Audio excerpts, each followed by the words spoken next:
the spherical wheels within wheels or spheres within spheres that is the hidden structure behind all cosmic order and even galactic order, planetary order, and your own body's order and atom's order. You have a center point, and you have a sphere. Where you see circles, they're actually spheres of energy. Consciousness comes out from the center point into this domain, or this sphere. It's called the Nihara body. First, it individuates into the two larger spheres, and they individuate into sets, and this all happens at the same time, right? It expands outward. When it expands outward, it's called Ikashi expansion cycles, where consciousness is coming out from the God Source consciousness field into the smaller form or structure of materialization and expands out through these cycles simultaneously, one on each side. This particular line is referred to as a vector, time space vector. One end of it is referred to as an event horizon. So one time vector has two event horizons, right? Now, here you have a core, here you have an inner, here you have a middle, and here you have an outer domain on each side. Reality fields take place within all of those. So it's not just that there are numerous reality fields. You have ones in the outer bands, you have ones in the middle, inner, and core bands. The process of coming into existence is expanding out through experiential cycles within the Akashic expansion cycle till you get to this point.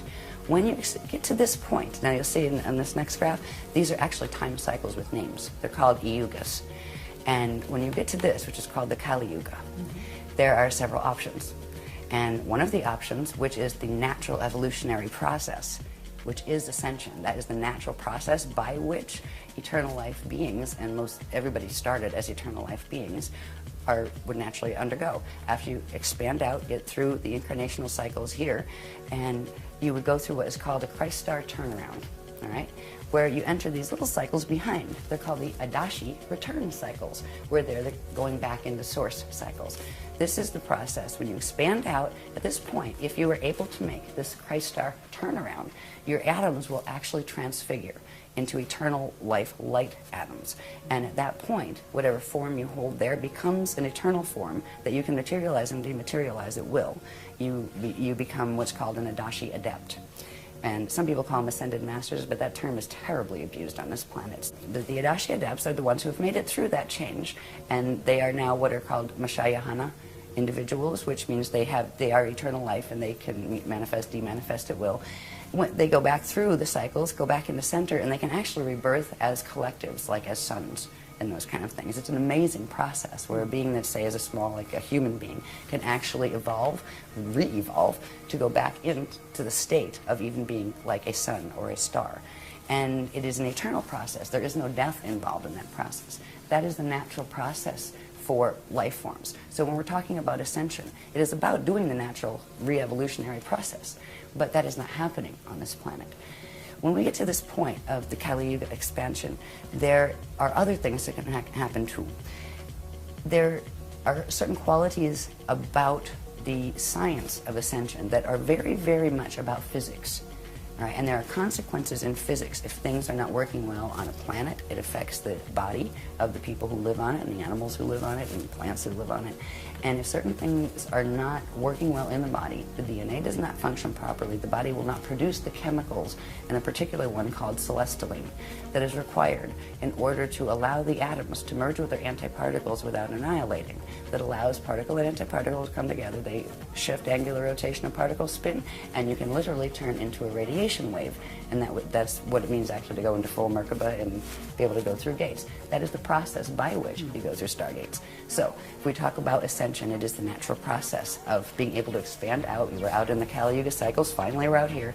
Now we have choices. We can ascend, or if we get stuck here, there's another path that we can take. It's called the Kali Rama path. It is the path of step back.